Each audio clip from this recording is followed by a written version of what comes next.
Today, going to cover a couple trades that I had this week, one in crude oil and the other in the Nasdaq. Crude oil was a 50% long from Monday, and Nasdaq was a 50% long from Tuesday. Let's start with crude oil, talk about this one. So hourly time frame, major gap up Sunday night into Monday. We can see this huge gap here, like 4 points or so. And so that morning, I just wanted to see which direction was being more technical, what was holding. Were shorts going to hold, potentially fill the gap, or were longs going to hold, potentially make higher highs?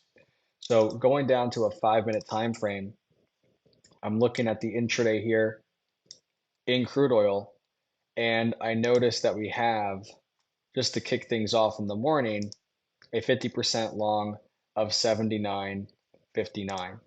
And I don't have this trade. This is really early in the morning. This trade's at 4:30 a.m. Eastern time, and then again at 5:20 a.m. Eastern time. So I'm not up for those first two tests. I'm not even awake yet. And what I'm doing is just observing crude oil later on in the morning, right? So around 8 o'clock, 7:30, 7:30, 8:30, somewhere in there, I notice that crude oil has this long setup that has traded and then completed around 7:45 or so. So what I'm doing is seeing that, okay, longs held, gap up, 50% long traded, completed the target, which is not easy to do. Anytime a target completes, I'm very interested in following that sequence. So here we have a target completion. It's an intraday setup, meaning that it's from the same day. So what I'm going to do is just take the same setup to the new high.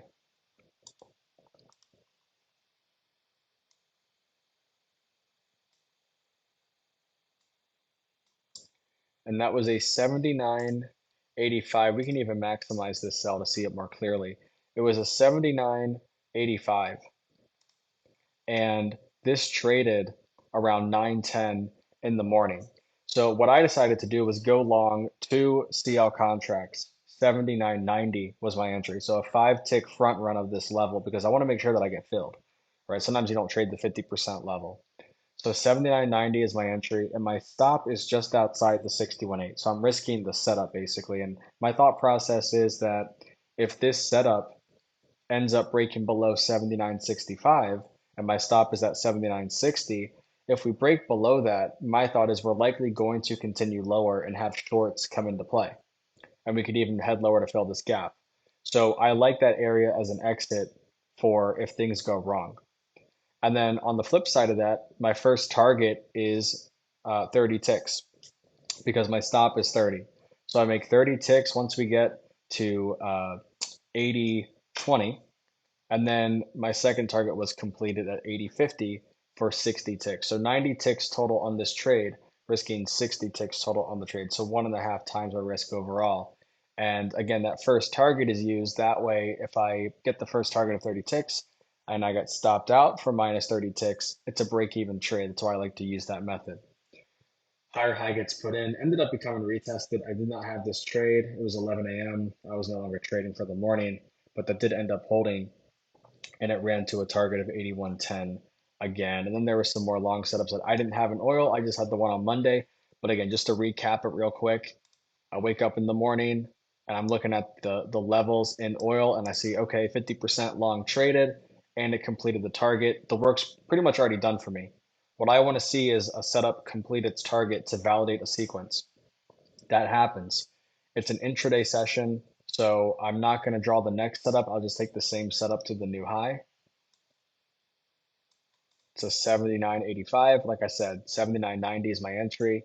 30 tick first target, 60 tick second target on 30 tick risk per contract.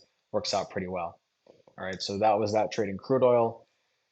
Very simple trade. And I actually hadn't had a lot of trades in CL in a while because it was in this range and just not as technical really, but we finally got some good action this week. I had a trade yesterday in oil also, but I'm not going to go over that one. But that was a small winner. Nasdaq. So hourly time frame, we had some larger support off of 196.75. And I'm going to drop to a 5 minute now. Let me see this hourly support. So basically, on Monday, we came into this support. And then in the overnight session, well, really that afternoon, we had a nice move to break above a lower high. And then we ended up putting in a higher low. and then a higher high on the week and also going from last Friday. So what I ended up looking for was a 50% long from my swing low of Monday to the swing high, because on a week to date time frame, it looks pretty good. We are inside of this hourly support. We've made a higher high from the Friday. So I think that longs look good here. Also, if you want to draw the opposing setup, the shorts have failed. We've broken the short setups that were in play. And so longs theoretically should be able to trade and then get a good reaction. And what I'm looking for whenever I want to take a trade, my question that I ask myself is, do I think that this setup can get me a first target? And in this case, we're going to draw the setup now. I'm taking the swing low of Monday to the swing high, and we get 13,251 half. So I limit long 13,255. Like I said before, I want to front run this level because I don't want to not be filled, right? I don't want to get front run and not get the trade. I want to be able to get into the trade. So 255 is the entry. The 61.8 level is about 228. I have a stop at 225. So I'm just outside that 61.8 level. So if that becomes pierced, maybe it'll still hold. It happens occasionally. So basically I have a 30-point stop, 30-point first target, 30-point stop, 60-point second target again, because that first target I want to do what my risk is. But the question I'm asking myself right before I take this trade or put the order in to take this trade is, do I believe that this setup can get me 30 points?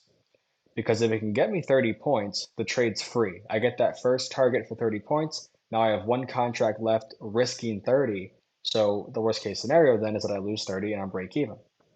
So my thought process was, yeah, I like it a lot. There's structure from these prior highs. If we look at the overnight session, we had these highs that were resistance, and then we broke out of that around 4 in the morning. So that could become support. Also, looking at Monday, those highs also existed as well. And so there's a good chance that this structure could act as support now, and it lines up with that 50% level. So I like that a lot. So I get long 255. I was actually live that morning with the members of the trade room. We were able to get long the Nasdaq and see a nice run here. So what happened was we got filled, and it didn't look great, right? We came down and we almost touched that 61.8 level, and that's why I like to risk the setup, because if it fails, if we were to break below 228, then my thought process is that we're likely going to fall lower into that 196 level again, because there's no other support here, right? I don't have anything else drawn. So if we break below 228, we're probably going to fall into 196. Now, we didn't do that. Fortunately for my position, we ended up reversing. The low was 230, it says. So 230 was the low. I was 5 points away from being stopped, but then we end up reversing, and we have this great move here in the NASDAQ. And what I was drawing up, I wanted to see where the opposing short was. It was a 289. My first target was 30 points, and I got long from 255. So if I'm long 255 and my first target is 30 points, that's an exit of 285. And that's just in front of this short setup. So I like that exit a lot. I like exiting near resistance. So that made sense to me to exit there. And then, because sometimes I will adjust based on what the market is showing me. But there I left the first target as it was. So then what happens is I'm just in this trade, and basically I'm thinking whatever happens, happens. If we get another 30 points, I'll make my 60, and then I'll be up 90 points total in this trade. If we end up moving backwards and I get stopped out, it's a break-even trade. I just made 30. I can afford to lose 30. At 10 a.m., we had an economic event, and basically we just had a very volatile run. So I immediately, right after 10 a.m., maybe like 20, 30 seconds later, hit my second target of 13,315. 315 was that second target. So again, 525, sorry, 255 is the entry, 13,255. The stop is just outside the 61.8 at 225, so 30-point stop. And then my first target was 30 points. We get that. Second target was 60 points, and we get that. 285 and 315 are those exits. So 90 points total on 60-point risk. Just like crude oil, it's 1.5 overall risk reward. So I risk one to make 1.5. And some trades I do more. Typically, the larger time frame trades I can get better risk reward on. and that's when I can go for larger targets. Trades that are intraday, I tend to just go for that first, second target method like I've been showing here. But that's all I wanted to cover today. Was just a couple trade examples in crude oil and Nasdaq. Keep it short and sweet. But basically, I'm looking at the market. Crude oil, that example in CL was basically, I want to see what the market does. I'm unsure of whether or not we're going to continue higher or move lower. So I just watch. There's a 50% long that trades. Again, I didn't have that trade. You don't have to take every setup. You can observe them. So I'm observing that long. It completes the target. Okay, now I'm going to take that same setup to the new high and get long in CL. That worked out very well. And then NASDAQ, we had a nice example of where we have larger time frame support. We make higher highs. We're taking out short setups. We have nice structure that lines up with this level. And so I'm confident in taking this 50% long. Again, asking myself, do I think I can get a first target? In crude oil, can I get 30 ticks out of this? And my answer is yes, so I take the trade. NASDAQ, can I get 30 points out of this? Answer is yes, so I take the trade.